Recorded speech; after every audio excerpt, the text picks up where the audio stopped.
Et si vous êtes nouveau sur la chaîne, n'oubliez pas de vous abonner et d'activer la notification pour ne rater aucune de nos prochaines vidéos.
Bonsoir à toutes, bonsoir à tous et bienvenue sur Eurotech TV dans le Congo marche. Bande Kobalandi, Mbotenabino, Bisikanyonso, Bobeti Bakor Landabiso, na katia émission Autobengi, le Congo en marche.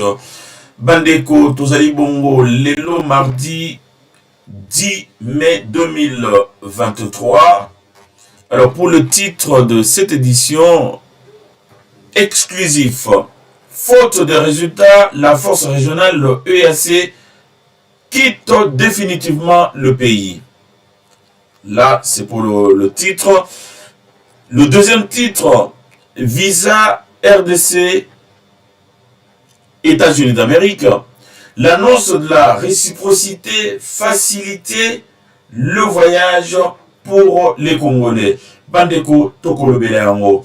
Donc Bandeko Tokolobele tsusu ba voyage en Mkonzamboka, eza na Burundi, eza na Namibie, eza na Botswana. Donc Tokolobele na Oesika et mingi to telema place. Mkonzamboka azalaki interview na Botswana na mituna obatuna qui est sur élection, sur maintien, il y a force régionale, il y a EAC. Et puis Tokoyeba, Mkonzamboka a répondu ndenge nini. Et puis tozali na quelques bilili oyo tokotiela bino ezala na niveau ya Botswana, ezala na niveau ya Burundi. Donc wana ezali otobongisi bino lelo. Tokotelema mingi bandeko na ngai na oetali départ définitif, il y a force régionale EAC na République démocratique du Congo, tout précisément na partie est Siganini et Sengela qui va assurer protection à la population, mais aussi va repousser M23 babimana katamboka. Tokolobela mingi place wana. Na place wana ekotinda biso totala ndenge nini force ya Rwanda, force ya armée rwandaise na M23 babenganaki bango balongaki bango na même force oyo mokonzi ya mboka ake kosenga na Afrique australe, babenganaki bango bitumba wana ekatanaki. Tokoyeba stratégie nini ezalaki place wana. Donc bandeko wana tokokota vraiment na mozindo mingi na oetali ba bitumba oyo na est, et puis na projet ya départ définitif ya force ya EAC. Bandeko tokobanda na visa ya ba Congolais oyo balinga ke notamment en États-Unis d'Amérique, oyo balinga ke no sala business, oyo balinga ke ne visiter États-Unis d'Amérique. Tozali na Madame Stéphanie Millet oyo azali délégué na ambassade ya États-Unis d'Amérique, azali chef adjointe de mission na kati ambassade oyo, apesaki communiqué na kati communiqué na alobi ete à partir ya lelo toko faciliter Congolais nyonso oyo alinga aya na États-Unis d'Amérique, non seulement akokota facilement depuis Kinshasa, mais aussi tant il y a comme les États-Unis d'Amérique na kokoma komi na aéroport international John Kennedy ou be aéroport mususu, azali na visa ezala ya tourisme, ezala ya étude, ezala ya affaires, azali directement à séjour il y a 2 ans dans les États-Unis d'Amérique. Puisque biso tolobi pe que l'Américain au besoin de visiter Congo, ba ko s'établir pour la faire na kati Congo, ba ko tanga na Congo, pourquoi pas. Bango nyoso wana tango komi na aéroport déjà mabete caché il y a séjour il y a 2 ans. Wana yemo comme ton yeba enfant de 2 ans, enfant de moins que ça. Et puis à quoi renouvelant soit sur place, soit justifier le nazo ça à Congo. Ils allaient le lenge moko la bande ko bazo kende les États-Unis d'Amérique. Ils allaient vraiment nouvelle Yamalamu. Et donc cette nouvelle a été annoncée hier mardi 9 mai 2023 à Kinshasa. La mise en place de la réciprocité des visas entre les deux pays va démarrer. Et donc l'information a été communiquée lors d'une réunion avec le vice-ministre congolais des Affaires étrangères, Crispin Mbadou. Selon le vice-ministre Mbadou, cette nouvelle mesure représente une avancée majeure pour les citoyens congolais, notamment les étudiants, les hommes d'affaires et les touristes qui souhaitent se rendre aux États-Unis. Il a souligné que la durée de validité de ces visas pour les étudiants sera prolongée jusqu'à la fin de leurs études. En outre, cette réciprocité en matière de visa s'appliquera également aux citoyens américains souhaitant se rendre à Kinshasa, au Congo. Je cite: désormais, les citoyens congolais, y compris les hommes d'affaires et les touristes, auront les visas d'une validité de 2 ans et étudiants de période de validité pour la durée de leurs études. L'ambassade américaine offrira plus de rendez-vous d'entretien aux citoyens congolais en quête de nouveaux visas. Cette information réduirait davantage le besoin de rendez-vous et renforcera le lien commercial et culturel entre les deux pays, ajoute M. Crispin Mbadou.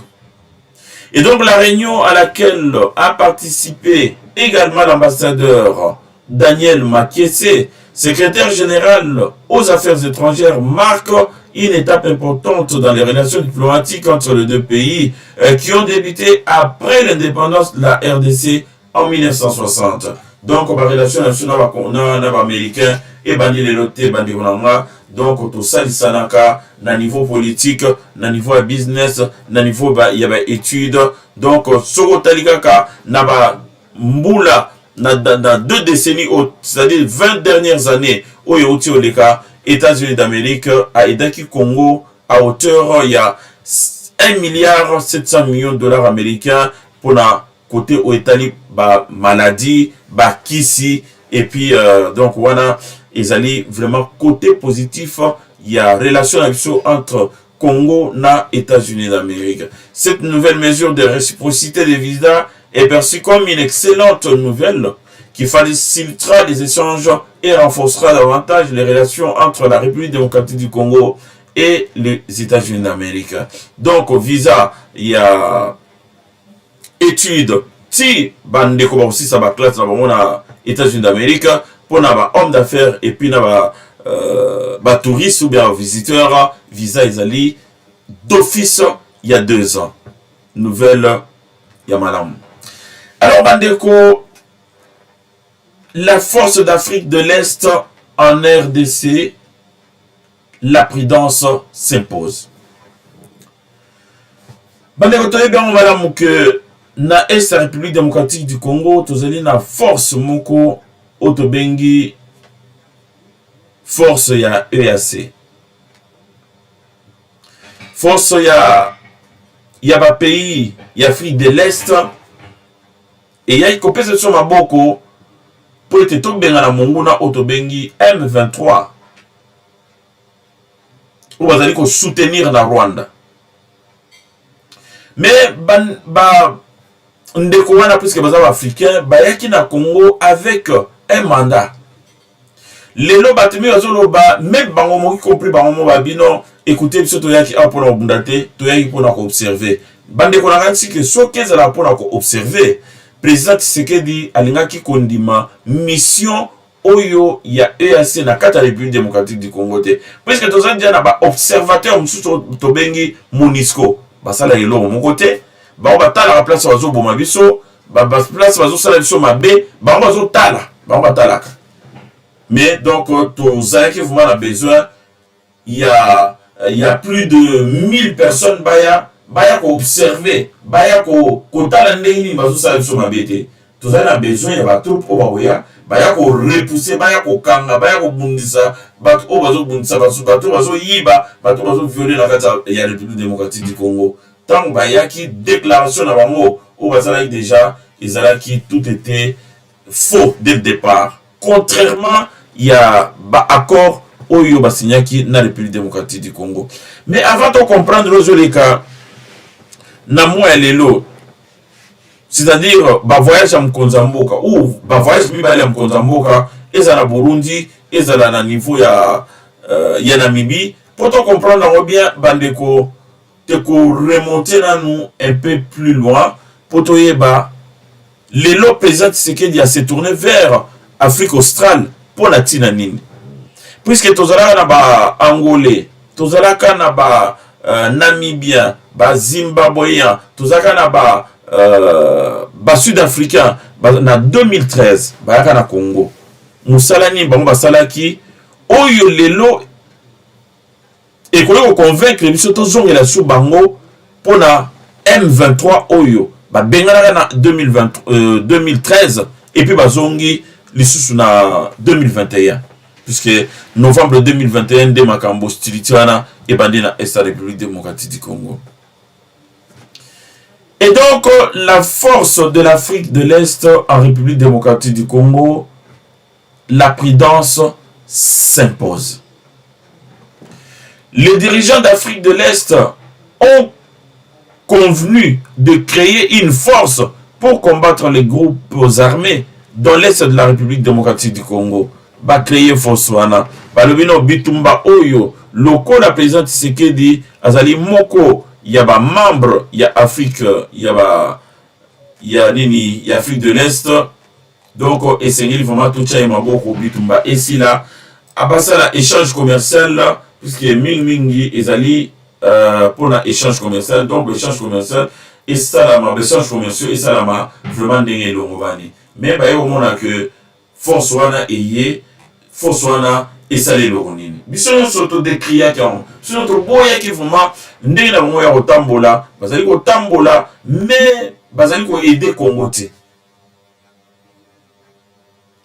Ba konzera mboka place ezala na Burundi, ezala na sud Soudan, ezala na niveau ya Kenya. Donc batutu wana obatindi ba troupe ezana Uganda, batutu batindi ba troupe lelo na kati ya République démocratique du Congo, ezali batu oyo besoin constamment ko amer pour le bakeno Congo ezali attaqué na Rwanda bazoya na Congo pour ya koyiba. Donc na kati ya ba charte auto signaka pour la membre ezala ya membre Afrique australe effectivement ezalaki que biso na biso mutu moko te ako attaquer muninga que biso na biso soki mutu attaquer mutu libanda o ezala kati ya groupement na biso soki moko na biso azali attaquer na mutu libanda biso nyonso côté la ye.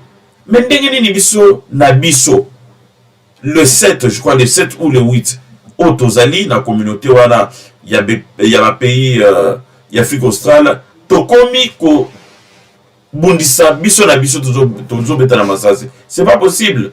Donc to respecter ba accord to signer charte ya nini wana to respecter ngote.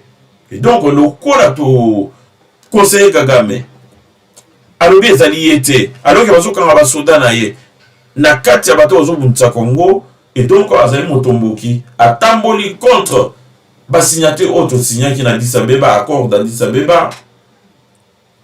Et donc, le col à l'ingo yogate, biso toko attaquer, non pas toko attaquer Rwanda, mais ko attaquer Batu Oyatindi, na kati la République démocratique du Congo. Il y a un ça qui est force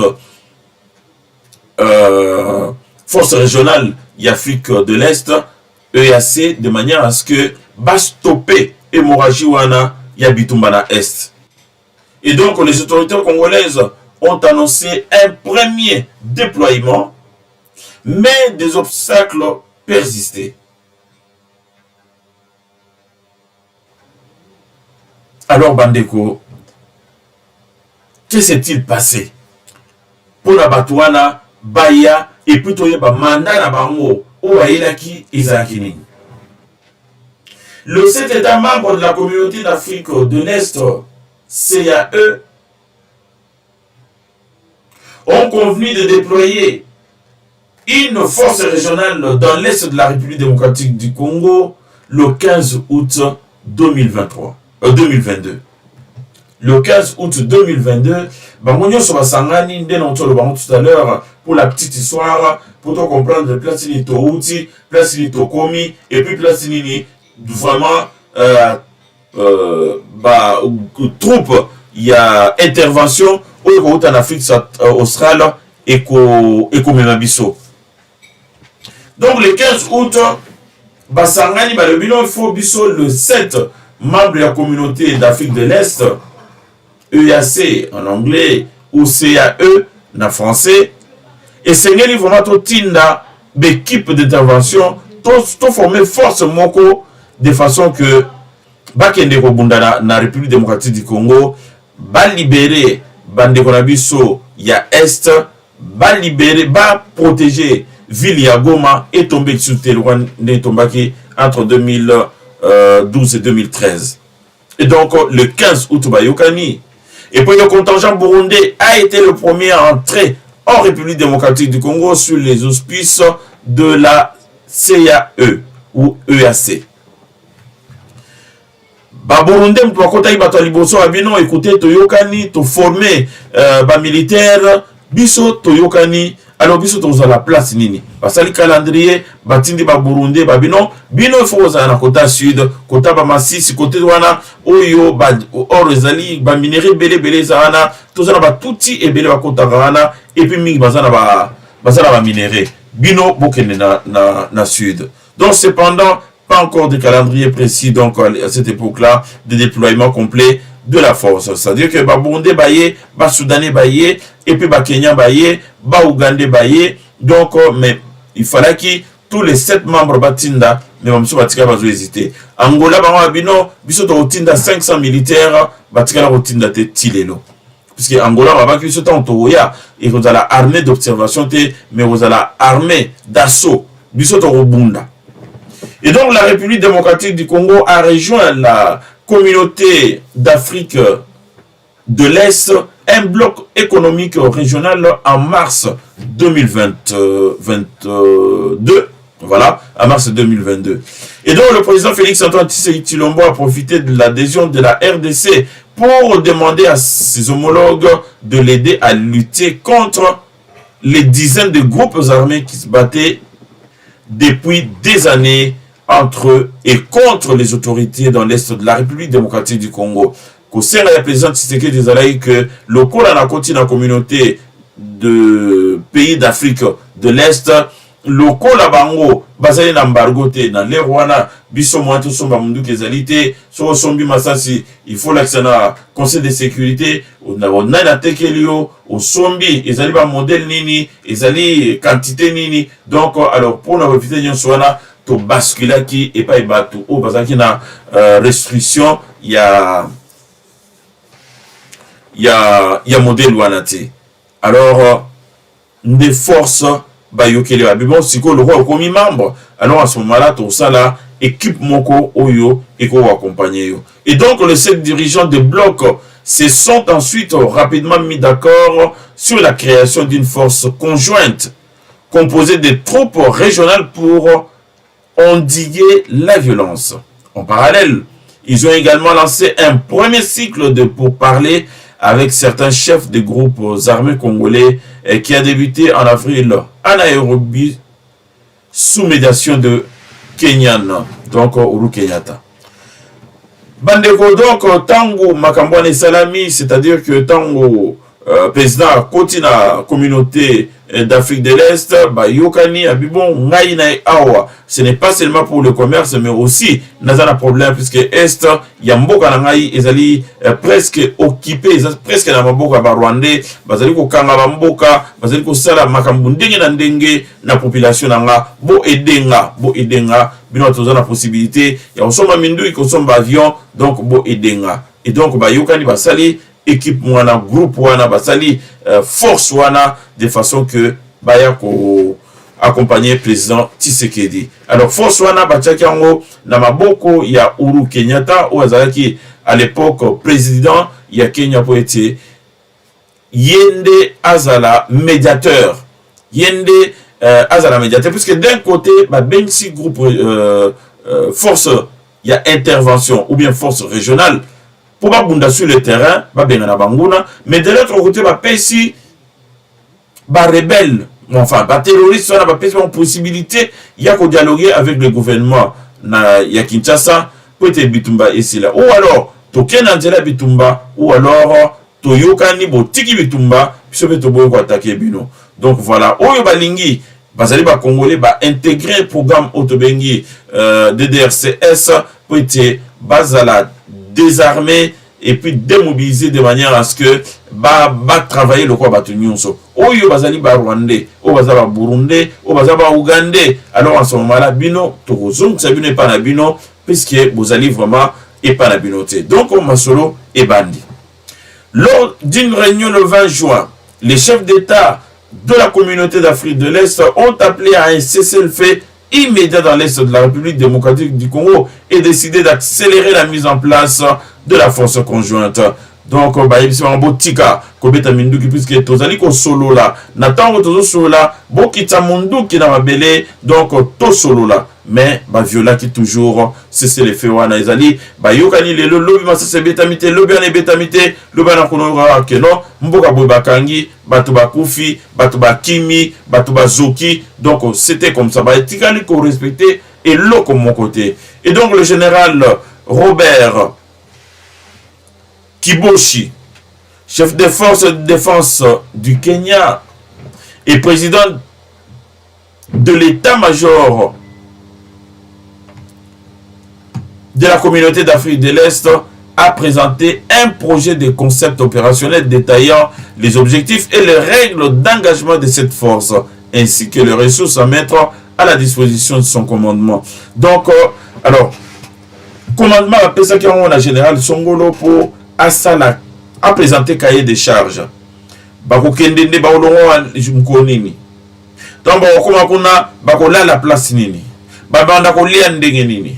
Salaire na bango eko salama ndenge nini. Mais bango déjà tant bakei kuna eko za la mission d'observation et ou bien eko za la vraiment mission ya ko éradiquer mabe ozali kuna ou bien bako attaquer ba terroristes ou baza sur le terrain. Donc basali programme nyonso esili. Bande ko balandi na siko zo landanga malamu. Donc par rapport il y a ba mission au ba pesa qui force régionale aux Ezana Est la République démocratique du Congo. Puisque tu vois qui commandant Jeff tant longwaki tant démissionnaki alors maintenant biso to yaki awa non pas pour la robunda mais to yaki a pour la observer. On dirait Monisco ba stra aux alors que va beta plus de 20 ans dans la République démocratique du Congo. Tout ça il a besoin d'avoir monté pour ba ya kotala biso ndenge tozo kufa. Tout ça il a besoin ba tout oyo ba olongo biso na kufa ana. Et donc le projet de plan de bataille prévoit que, puisque le projet, il y a observation, il y projet, autant Bakolongwa, na Kenya par exemple, toujours à Kenya, Bakolongwa, na pour Ndengeni, Bayakobunda, mais Ndengeni, Burundi, na sud, na Massis, na Bamboka, tout le monde est assez, Bazobunda. Puisque ils ont même force. Mais Bazaki déployé dans des endroits différents avec des missions différentes. Mais mission finale, ils allaient qui a obéi à la Munguna. Ils allaient qui a obakanga bakangami. Ope ba olekananzela ya liwa baleki kaka. C'était ce qui était prévu à la base. Mais comment ça se fait que ba Burundi bazo bunda, ba Kenya ba boyko bunda? Alors bandi ko bolanda plan. Le projet de plan de bataille prévoit que la région rassemble entre 6500 et 12 000 soldats avec pour mission, s'il vous plaît, pour mission de contenir, vaincre et éradiquer les forces négatives dans l'Est de la République démocratique du Congo. Ndenge nini yoko ki ko contenir, ndenge nini yoko ki ko vaincre, ndenge nini yoko ki ko longola mabe ko éradiquer forces négatives. Ba terroriste ndeni no ko faire taire ba arme soko bundisi batwana te yo ko kendolo yisi batwana ba sur le terrain bino voilà excusez-moi s'il vous plaît botika obeta masasi tout ça mutu oyo azana munduki ndeko na ngai il faut ko pesa ye leçon na munduki na maboko ye azana munduki na ngambo yo poza na munduki na ngambo fallait qu'il leçon pesa. Donc, voilà, mission au Bapesa Gibango. Je cite, contenir, vaincre et éradiquer les forces négatives ou les forces du mal dans l'Est de la République démocratique du Congo. Et donc, dirigé par un commandant kenyan et basé à Goma, capitale et centre économique du Nord Kivu. La force de combat devrait opérer dans 4 provinces congolaises. Ouélé, Ituri, Nord Kivu et Sud Kivu. Tout cela avec un mandat renouvelable de 6 mois et sous réserve d'une revue stratégique de parti tous les 2 mois. Le Burundi et le Kenya, le Soudan du Sud, la Tanzanie et l'Ouganda devraient fournir des troupes pour combattre aux côtés des forces armées de la République. Je souligne encore, ceux qui avaient accepté Yako Pesa, Oyo Bandimaki Ko Pesa, Batu, Yamboka na bango, ba obundepa na biso, Bamboka o ba pesa ki, accord na bango ki, ba soda na biso, ba soda na ba obundepa na biso, toza na Burundi, toza na Kenya, toza na Soudan du Sud, tout ça en Tanzanie et puis tout ça en Ouganda. Sur les 7, il y a environ 5 ou 6 au bandiment qui vont pour ça.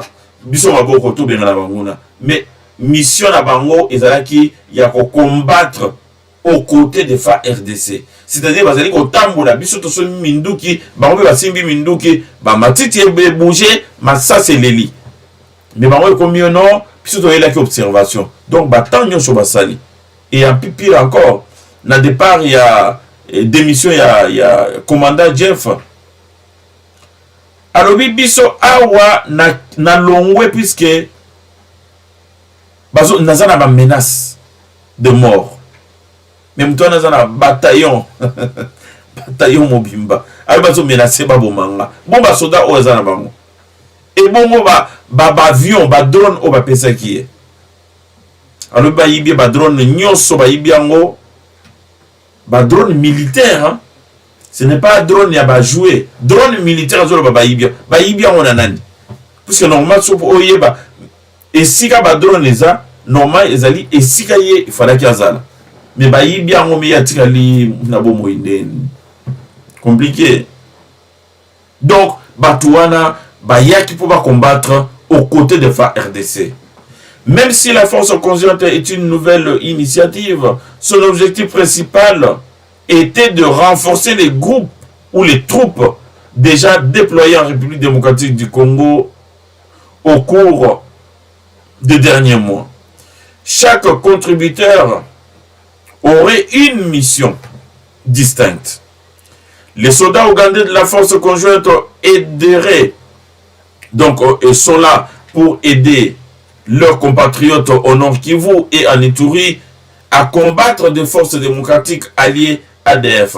Ougandais, bayaki na Est, il y a la République démocratique du Congo avec pour mission, il y a combattre ADF, c'est-à-dire que Tombo qui a Ouganda, où il va se retrouver dans la République démocratique du Congo, il fallait combattre la source.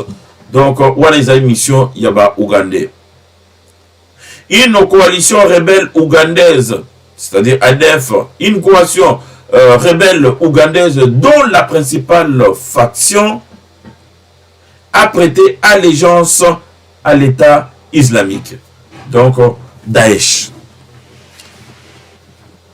Nakatuana donc ekomai mamba bombe ekomai makambu ya batu bazali ko kata na bambeli ndenka tomona ona ba pays mususu ya ba musulman. Donc, ils allaient vraiment passer. Donc, il fallait dépêcher force ougandaise. Bino, loko na bato na bauti panabiso. Et puis, ming so balongo na Congo. Baya kosala ma be awa. Ba kimi bazongi na Congo. Il faut attaquer bango na source.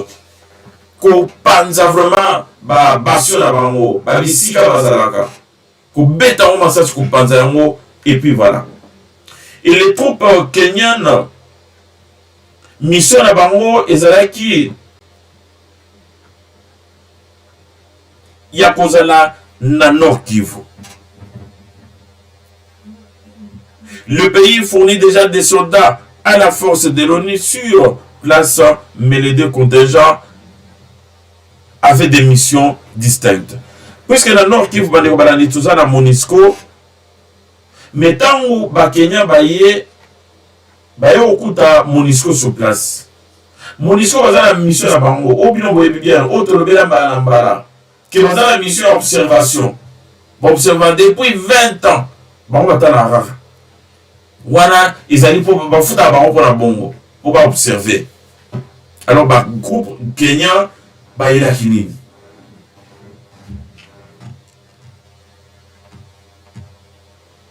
Les deux contingents auront deux missions distinctes. Les troupes tanzaniennes et burundaises devraient opérer dans le sud du Kivu et officialisant ainsi la présence de l'armée burundaise qui, depuis décembre, et avec accord tacite de la République démocratique du Congo, combat la milice Red Tabara dans la région. Donc, au Bazana Sud, Bazali, la milice Moko Oyo, ils allaient trop en mouvement, très visible. Ils allaient, groupe Moko, ils allaient semer terreur dans le Sud, ils allaient Red Tabara. Président de la République, chef d'état-major Albino, écoutez, Burundais, bino boza sud et puis ba rejoindre bango na ba sud sud soudanais abino bino bo s'occuper na quand il y a Red Tabar, puisque dans le niveau il y a sud minerai ezali ebele batona balingo longwate bosala nyonso batona balongwa. Et enfin un petit contingent du sud soudanais devrait combattre ce qui reste de l'armée de résistance du Seigneur dans le Haut-Ouélé. Donc tozali bongo na ba sud soudanais bango bazali côté ya Haut-Ouélé, puisque bandeko nansi na mikolo yo elekaki boyokaki que basoda songolo batelemaki na frontière côté ya Centrafrique tolobela na émission na biso passé.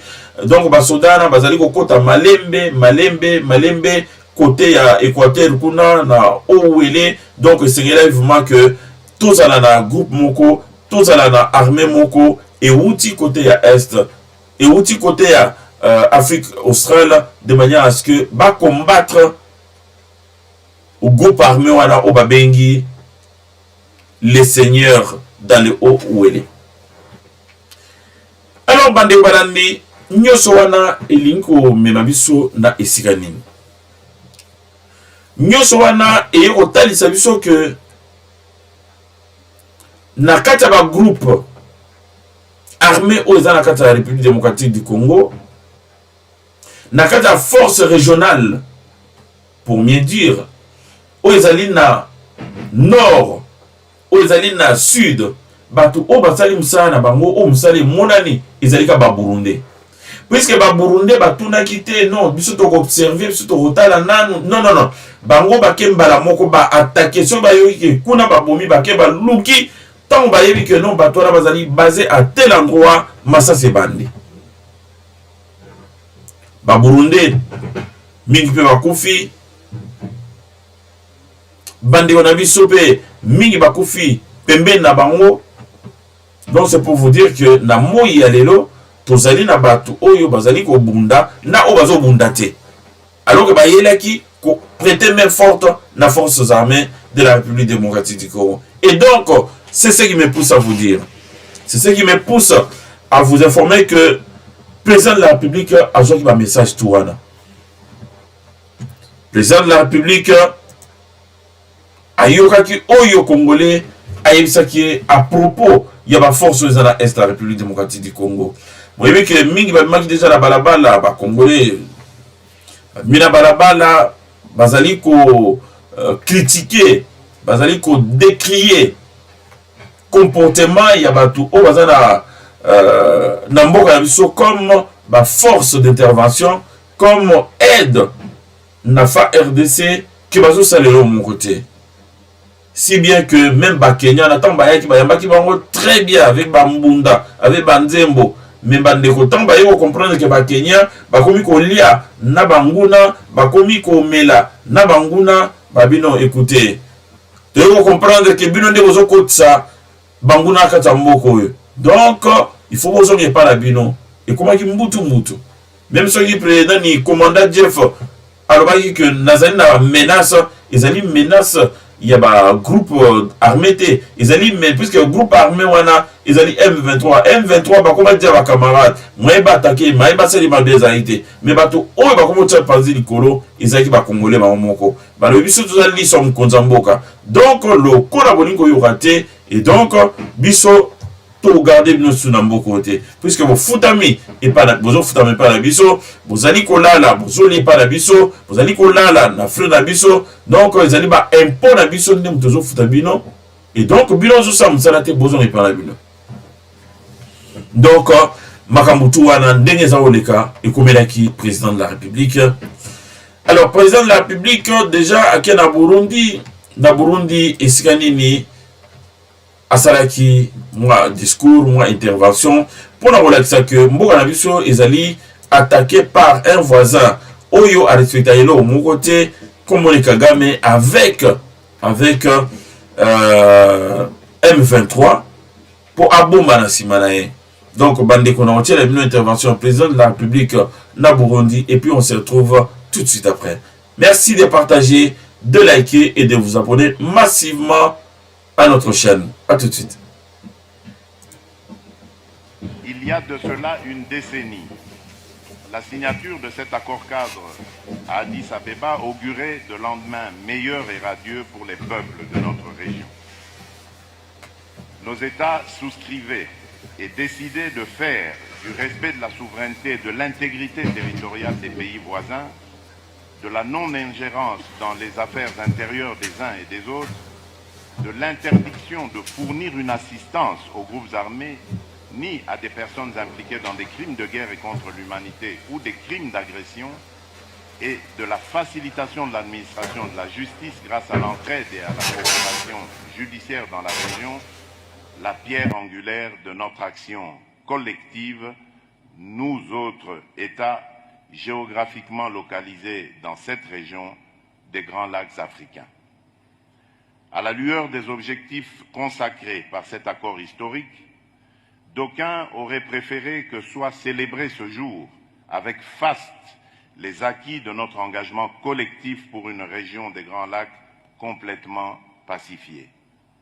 Hélas, c'est avec une profonde amertume et une grande désolation que nous constatons, 10 années après l'entrée en vigueur de cet accord, la rupture de ce pacte collectif par un État signataire, j'ai cité la République du Rwanda, qui, sous couvert du mouvement terroriste du M23, pourtant défait, et qui l'a ressuscité, s'est donné la liberté d'agresser et d'envahir une partie de la province du Nord Kivu en République démocratique du Congo. Et ceci en totale violation de l'engagement régional numéro 3 de l'accord cadre dont il est signataire, de même que les chartes des Nations Unies et de l'Union africaine dont il est partie prenante, le tout sur fond d'exploitation illégale de nos ressources naturelles.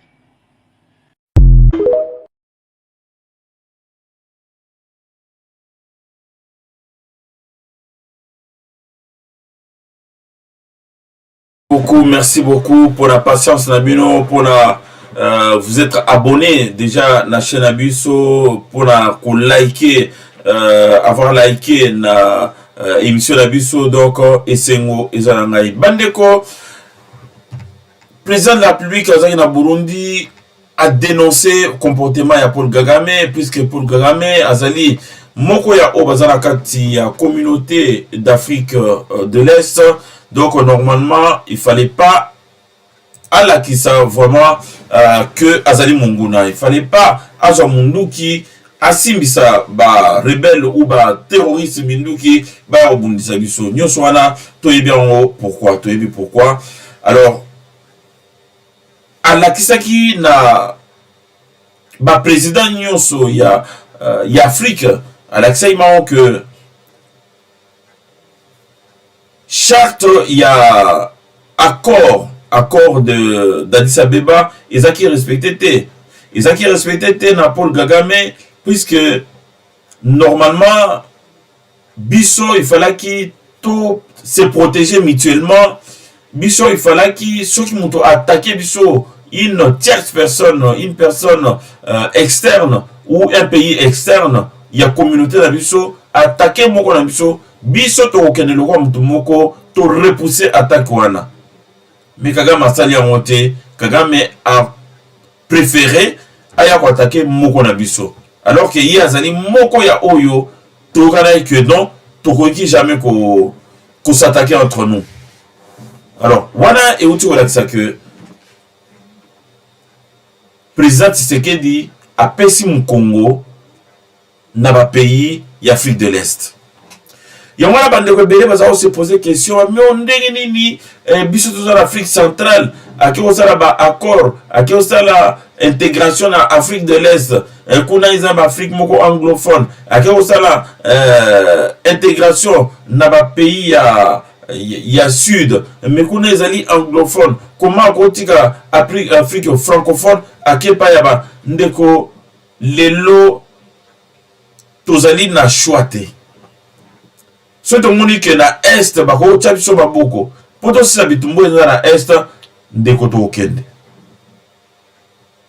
soki pe tomoni ke na côté kuna côté ya Brésil kuna tokoki kozala na kati ya communauté songolo oyo ya les paysans, je ne sais pas, le pays tokei kaka to signé po ete masango bandoya bambisi bandoya. Donc tozana soki président a signé quelque part ndeko boye bate que bon ça que a signé en ponae bocha na mitu na bino tocha na mitu na biso que onyo som konzamo azo sala ezali pona tina ya République démocratique du Congo, puisque tant il a signé en Afrique de l'Est ezalaki pona libota na été ezalaki pona été baya ko bundisa bato bazo attaquer biso. Mais si on bato wana lokola baza bato moko na bazo bundisa biso bomoni makambo ndenge ke ole ba attaquer bango ko ba camarade bakomo ba lokwa ba lokwa so minoko moko bakomi na bango solola tranquille bamela na bango masanga place moko donc bafana bango tranquille muto va attaquer muninga zate. Donc ça pouvait durer comme ça des années et des années. Donc on aurait fait du surplace avec Batouane. Donc il fallait qu'il Konzamboka alamuka alanda voix ya peuple alanda ko ganga ya population abakeno écouter na yoki population bozo salé au mon côté. Donc yo général okei OK d'accord vous en avez raison oyo tu avancer mais force to pesa bino 6 mois pour ça de au mon côté to renouveler 3 mois tout le monde peut bozo salé au mon côté. Et donc, comme on a bien, vous allez quitter le Congo. Mokonzamboka Longwe, tout de suite, na Burundi, Mbalamoko a demandé na président ya Afrique australe, basana na Namibie. Basana na Namibie, bakei ko sana na Namibie, bandeko, Tokotala arrivé, non, Tokotala déjà Tokoyeba interview. Mkonzamboka salaki déjà azaki na Namibie bayokani na Afrique australe ba président nyoso bazaki wana ba rassurer que biso tozali prêt à l'unanimité ya kotindelo ba soda ba bona parce que to tindaki bango na 2013 bitumbesela na est et donc tozali prêt ya na monaki Cyril Ramaphosa président Afrique du Sud azalaki na Burundi alors na Burundi azalaki susu na nini alors qu'il n'avait rien à faire na Burundi puisque wanezai makambo ya Afrique de l'Est, donc il n'avait rien à faire là-bas, mais alanda quand même président Tshisekedi pour la soutien na Congo pour la bolingo sanango non seulement na président Tshisekedi mais aussi na République démocratique du Congo. Donc Cyril Ramaphosa azalaki wana na Burundi tango ba convoquer réunion ya SADC. Ramaphosa azalaki wana na ba président msusu ya Sud. Et puis Mkonzamboka a posé question soki bakoyi ko salisa biso na ba militaire bango nyoso bandimi par un oui massif balobi bazali prêt ya kosalisa biso. Maintenant etikali siko calendrier etikali modalité etikali ndenge nini mabongisami ekoyo kozala pour pas déployer parce que ya président zalaka lobby lelo boka tante que non même si le monde ba commis quelque part moyoki ba lobby quelque part mais boy ba que nyoso ne osalama na temps moko record osalama vraiment très rapidement osalama très rapidement. Alors bandeko tolinga toyeba Mkonzamboka ke o solliciter nanini pour na tina nini qui ont sollicité ba troupe ya Afrique australe ou bien SADC pour na tina nini. Mkonzamboka lobi faute de résultats la force régionale EAC doit quitter définitivement le pays. Mandat na bango Cécilie c'est quoi il faut total na 3 mois autopsie tikali donc jusqu'au le mois prochain mandat na bango ici définitivement avec prolongation puisque ba prolonger qui jusque fin juin tous allez observer ce qui est vraiment tout le monde qui résultat exalité que ba se comporter ka ndenge moko to katina Afrique de l'Est bala moko to tindi Afrique australe même ceux qui Afrique de l'Est va se comporter comme il se doit, mais Afrique australe et Koyaraka. Pour rappel, la SADC fut créée en 1980 sous l'impulsion du Tanzanien Julius Nyerere. Au départ, il y avait 9 pays et il compte aujourd'hui 16 pays, dont la République démocratique du Congo ayant adhéré en 1998. 24 heures après l'annonce du déploiement de la force militaire de la SADC dans l'est de la République démocratique du Congo, le président de la République, Félix-Antoine Tshisekedi Tshilombo, s'est expliqué publiquement pour la toute première fois sur la motivation de cette décision unanime de la communauté de développement de l'Afrique australe et surtout les sorts à réserver à la force régionale de la communauté de l'Afrique de l'Est. Donc, Bandeko Balandi,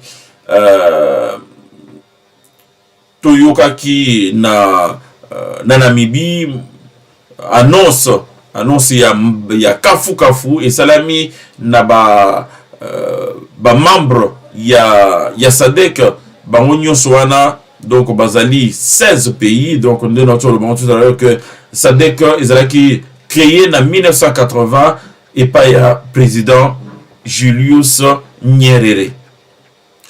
Babandaki bazalaki 9 de 9, les lois commis 16 pays, dont la République démocratique du Congo, y a Kotaki, dans la période de Joseph Kabila, en 1998.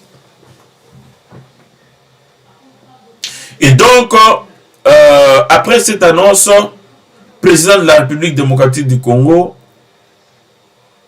alors bien écoutez, il faut ce qu'on attend là, Batu Oyo, bakosala musala ndenge nini bat oyo donc c'est-à-dire basoda ya Afrique de l'Est bakosala musala ndenge nini puisque mandat na bango de toute façon et ceci nango.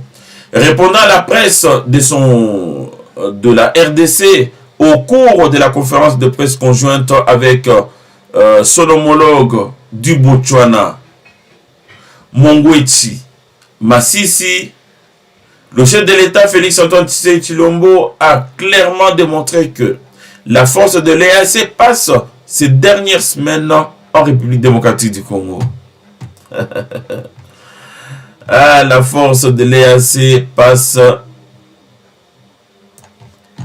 son premier et son dernier, ces derniers jours en République démocratique du Congo. Le quoi, bazar à touristes, il y a le tourisme, donc bazar qui passer vraiment dernier séjour là-bas la République démocratique du Congo.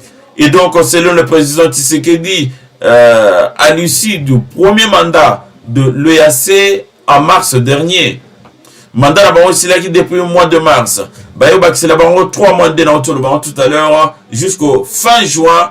Donc, wana ezali deuxième moitié à deuxième mandat. Donc, la ndeni bako tambola sokite mbalamoko tokaboya na bango. Donc, un mandat de 6 mois comme souhaité par le secrétaire général de l'EAC, mais il a accordé un mandat de 3 mois à l'issue duquel une évaluation sérieuse devrait orienter le sort de cette force régionale. Le président Félix-Antoine Tshisekedi Tshilombo a révélé que manifestement, il y a des problèmes de fonctionnement avec cette force régionale. Et je cite, le président Tshisekedi déclare que la première raison qui nous pousse à nous poser des questions est la mission assignée à cette force qui n'est pas remplie. Bandeko, na l'accès bino mission ni force wana ya Afrique australe bazaki nango. Ezalaki yako bunda elongo na forces armées de la République démocratique du Congo.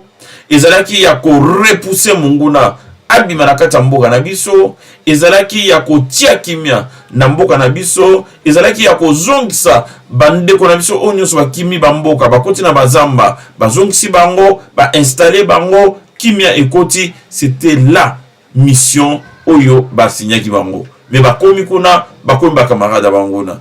Donc président Lobino, écoutez, il y a un problème. Il y a un problème. Le président Félix a continué na kati ya interview au basala qui est na kati ya et Paya Kendeki, a déclaré qu'aujourd'hui, dans certaines localités, il y a une cohabitation observée entre le contingent de l'EAC et les terroristes du M23. Ce qui n'était pas prévu dans le programme, ce qui n'était pas prévu dans la mission. Donc, Nyoso est comme la présidente de la République. Il n'y a rien qui puisse passer sous le nez à Mkonza Mboka sans qu'il y ait bango. Ayebaki très bien que Batouana, Bazo Sam Salate, Bazali Kobundate, Bakomi Bakamarade ya Banguna Nabiso. Deuxième observation, il y a le président de la République, on va poser une question dans l'interview. Alors, vu des déclarations des officiels militaires de l'EAC qui, aussitôt arrivés en République démocratique du Congo, ont clairement dit qu'ils ne venaient pas combattre le M23.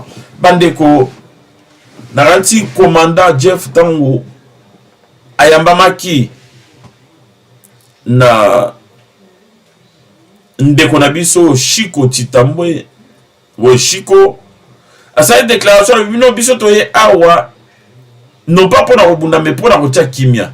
Mais kuna basinya ki mikanda mususu, tango ya komi na Congo, a déclaré Makamsous. Effectivement, on a déclaré qu'il y a au Basalaki. Président Félix a CPLA qui n'a rien voté. Troisième point, troisième observation, le commandant de l'EAC qui a démissionné de manière spectaculaire et à la surprise de tous, évoquant des menaces auxquelles il ne nous a jamais fait part. Où est le président Félix? Alors bien, non, mais ni commandant, il y a force régionale a démissionné. Alors bien, ça qui a une menace physique, tu éviter. Et ça qui a banani, et ça qui na quel moment, et ça qui a nature nini, mais à tikali koye bisabiso menace wanate. Tu a démissionné. Grande surprise. Président de la zone Mituna, mais pourquoi ne nous a-t-il pas fait part de ces menaces? C'est interrogé le président Tshisekedi.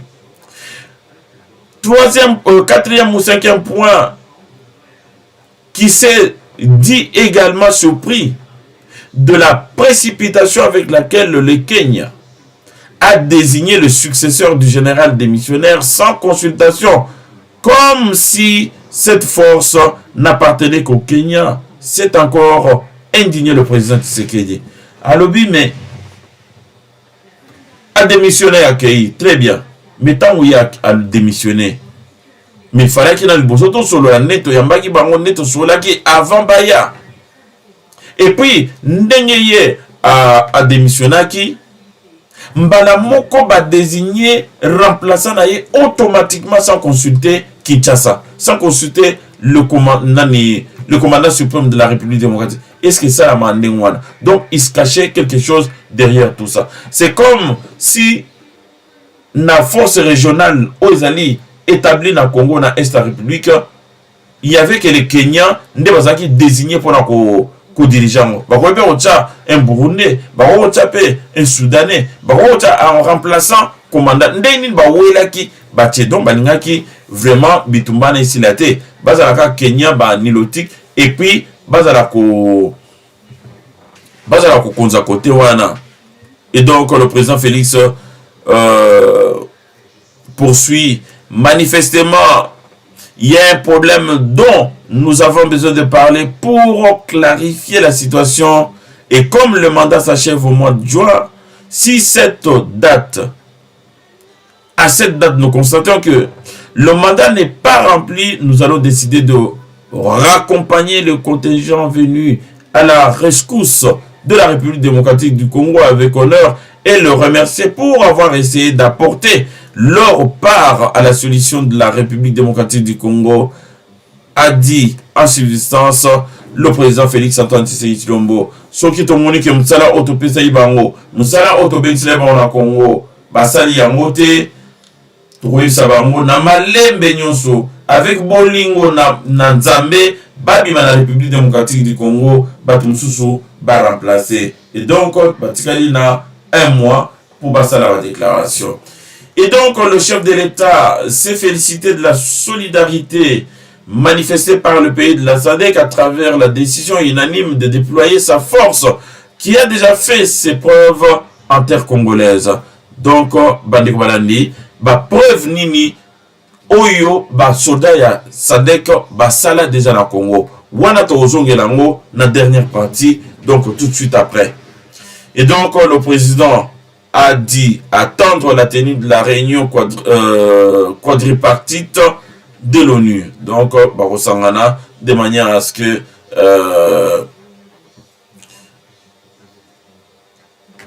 na ONU, Barosangana, peut-être ONU, et puis na pays à SADC, Basangana, Baïba, Ndenini, Bakos organisé pour déployer force wana ya SADC, Moussala et Banda. Et donc, on interrogeait également, puisque c'était au cours d'une interview, interrogeait également sur la tenue des élections en 2023 du fait de la situation sécuritaire préoccupante à l'est de la République démocratique du Congo.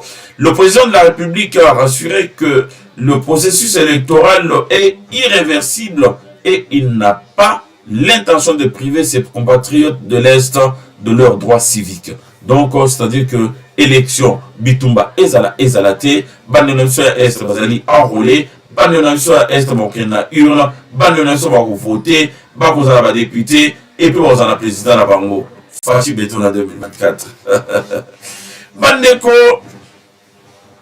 mokonzamboka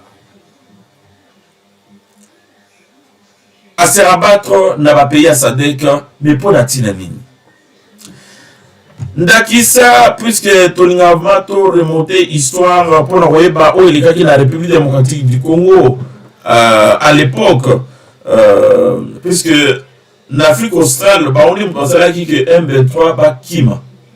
M23 bat Kima qui est la République démocratique du Congo, puisque Tchaki ba Moulungé, la Sud-Africain, ba Zimbabweien, ba Namibien, donc on a lancé là Angolais, ba Kota Kiwana. Donc, Tchaki ba au dernier Molungé, Kimaki.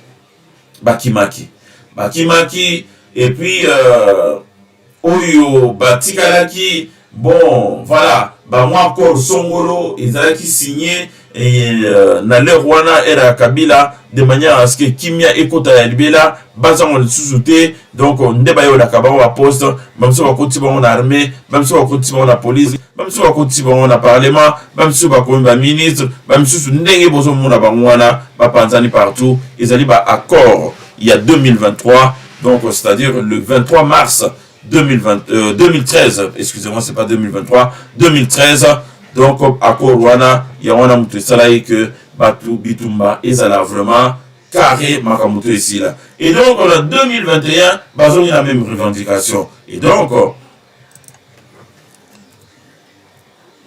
bazon la même revendication donc et seigneur vraiment que tout la sabango que na revendication au basengi ba makamutu ezali déjà résolu na 2013 et donc 2013 n'est pas égal à 2023 puisque 2013 tout ça qui n'a président Moussoussou en 2023 tout ça la président Moussoussou.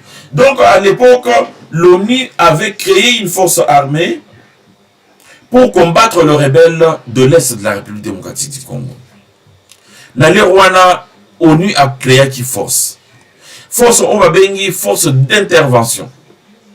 Et donc le Conseil de sécurité des Nations Unies avait approuvé la création d'une force d'intervention rapide, force de plus de 2500 hommes en République démocratique du Congo, afin de combattre les troupes armées opérant dans l'Est de la République. Donc, ONU, fandaki autour de la table, naba africain, bon, nani bakoza la près, ya kopesa biso ba soda, pour être tobundisa, banguna obazana est, bitumbana et la libela. Donc, basoda est belé. Il y a Afrique du Sud, Zimbabwe, il y a Namibie, basoda est belé, qui na est, ko bunda, M23, pakata kimbango. Donc, force à l'Okito, et les gars qui trop, résistalité. Et donc, le Conseil de sécurité des Nations Unies avait approuvé le jeudi le renforcement de la mission de l'ONU en République démocratique du Congo. Donc, la MONUSCO, donc, en créant une, voilà, bayaki pour renforcer, puisque MONUSCO, bayaki la mission MONUSCO en 2013, donc jusqu'en 2013, non, même avant, bazaki na mission, il y a observer aux Zuleka et puis pas plus un rapport. Mais babi non, écoutez, bato vous observer, bazali bato kimiate. Bango na masasi, bino vous tala bango. Bango zali ko boma, bino vous observer. Il faut tout ça la siko force moko composé d'Africains, bango moko pour ba bundisa bato oyo basa banguna. Donc bayo ça la force d'intervention rapide na 2013 pour être banguna bakima pour neutraliser ba groupe armé où ils allaient coopérer na est ya République démocratique du Congo. Donc résolution wana bandeko balandi ils ont mis au point par Paris. Donc et puis va soumettre en haut na accord d'Addis Abeba puisque mambwana tango basali en haut ba signer ba document ba le non voilà ndenge zaliwana tokozala toko respecter boye toko respecter ndenga ezalaka ba c'est les faits ba respecter te ba accord ba signer ki bazozongela ngo donc ba respecter ki yango te. Donc accord ya Addis Abeba au président de la République azali ko zongela tango nyonso ezali accord ou sai bitumba na niveau ya est. Donc voilà tout ça le 24 février. Donc ezali censé si pour pas pacifier est ya République démocratique du Congo le Rwanda ezala ki vraiment na maboko ya banguna bisozo be ba rebelle na le Rwanda alors que bazali ba terroristes soutenus par le Rwanda depuis de vingtaine d'années. Et donc le texte il y a Addis Abeba. Le texte condamne fermement la présence continue du mouvement rebelle M23 dans les environs immédiats du Goma et réclame que tous les groupes armés déposent les armes. Wana tozali bongo le 9 février 2013. Donc au texte wana tabazo signé wa bino écoutez tokoyi komona susu soda moko te pembeni ya Goma puisque bato mingi balongwe na ba mboka ndenge na ndenge o bakangaki mais bango tout ba s'approcher na Goma pour ete bazwa Goma ekoma mabeye na bango mais avec accord to signé oyo. Donc mutu moko taza supeme na Goma bino tout faut se replier bozonga place boutaki. Et donc la brigade d'intervention rapide devrait compter au total 2500 hommes selon des responsables de l'ONU, même si la résolution ne donne pas de chiffres précis. Donc voilà, elle était formée de 3 bataillons d'infanterie assistés d'une compagnie d'artillerie et d'une compagnie de reconnaissance de forces spéciales. Il avait la responsabilité de neutraliser les groupes armés. Donc on a katuana tozaki na compagnie moko ya reconnaissance, c'est-à-dire batu oyo bazali ko kengela bazali ko yeba donc munguna alingi asala eloko nini donc ezaki force moko spéciale et puis tozali na ba infanterie donc bato bazo bunda bitumba ya mabele bazali ko avancer et puis tozali na ba oyo bazali ko beta minduki ya likolo. Donc on a kati il y a force d'intervention rapide il y a 2013 tous les qui n'a pas unité nyonswana et donc jusqu'au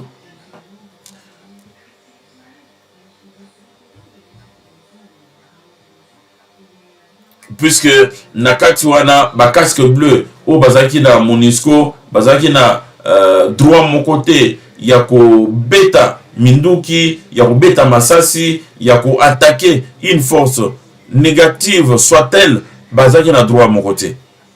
Mais ces forces de maintien de la paix avaient vivement critiqué pour ne pas avoir freiné l'arrivée du M23. Donc, bazaki critiqué pour na inertie na bango, pour na non réaction na bango. Donc, il fallait qu'il vraiment toujours force moko ou izaki principalement formé pour na ko attaquer pour pas être actif dans la région du nord Kivu jusqu'à Goma pour ne pas avoir donc des problèmes y a tuerie.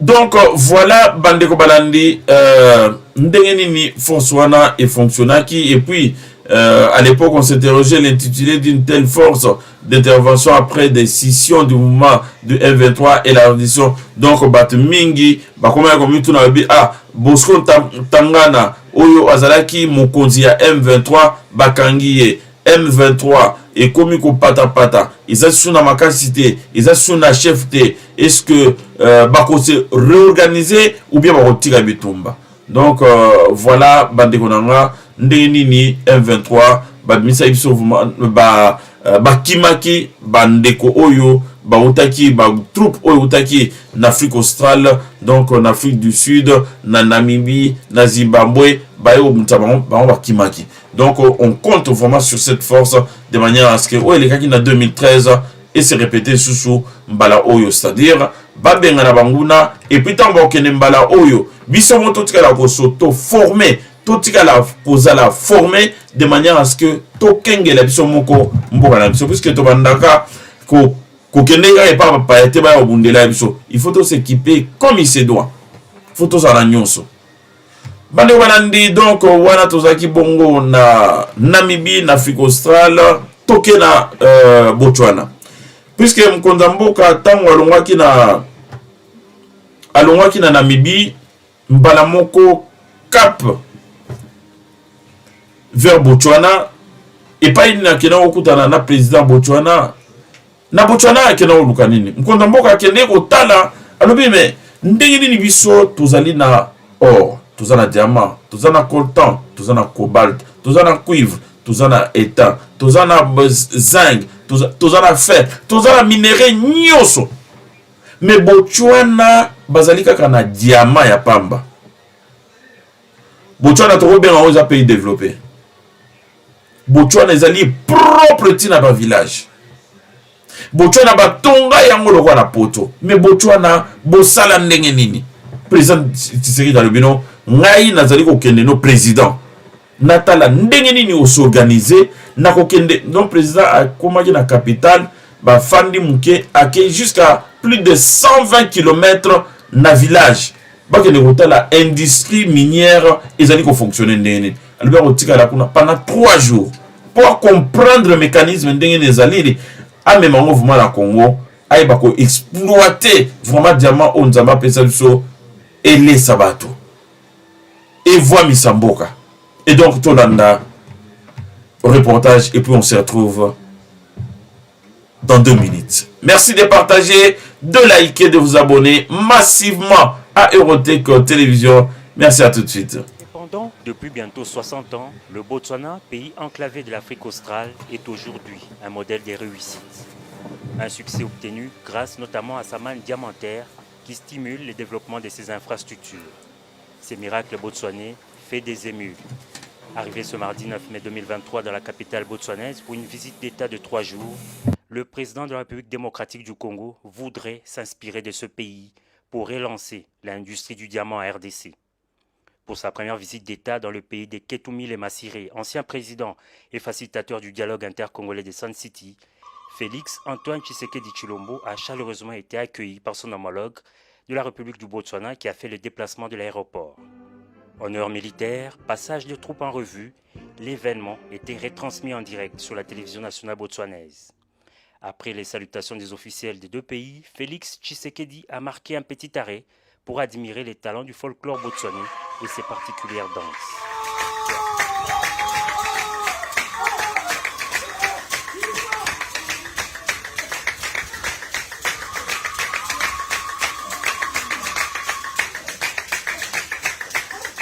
Peu après l'aéroport, c'est au palais présidentiel de Gaborone que le chef de l'État congolais a été reçu pour une rencontre en tête-à-tête.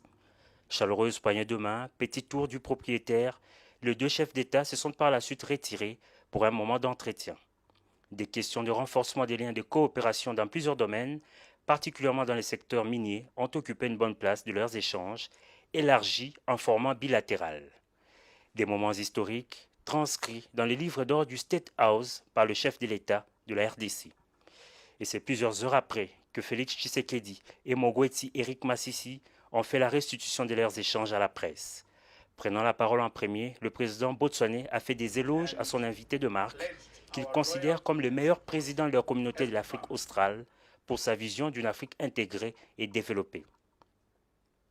Il a par ailleurs exprimé toute sa volonté de renforcer la coopération avec la RDC dans les secteurs de l'agriculture, la gouvernance, l'éducation et la gestion des ressources naturelles. Très ému par l'accueil, mais aussi par l'esprit d'ouverture de son homologue, Félix Tshisekedi dit avoir eu des échanges fructueux avec Mongwetsi Eric, de nature à lancer les progrès dans les relations entre les deux. Dans le cadre de cette visite, le président Tshisekedi est invité à visiter la mine de Jwaneng, située à 150 km de Gaborone, et en tant que président en exercice de la SADC, il va consacrer la journée de ce mercredi à une séance de travail au siège de la SADC.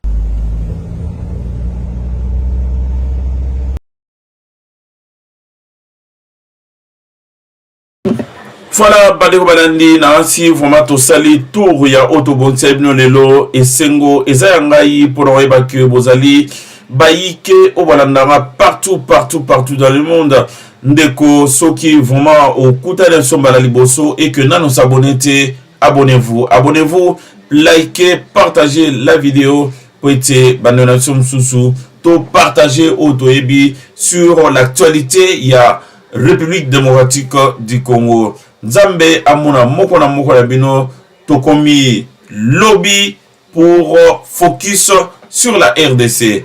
Merci, ciao ciao. Bye.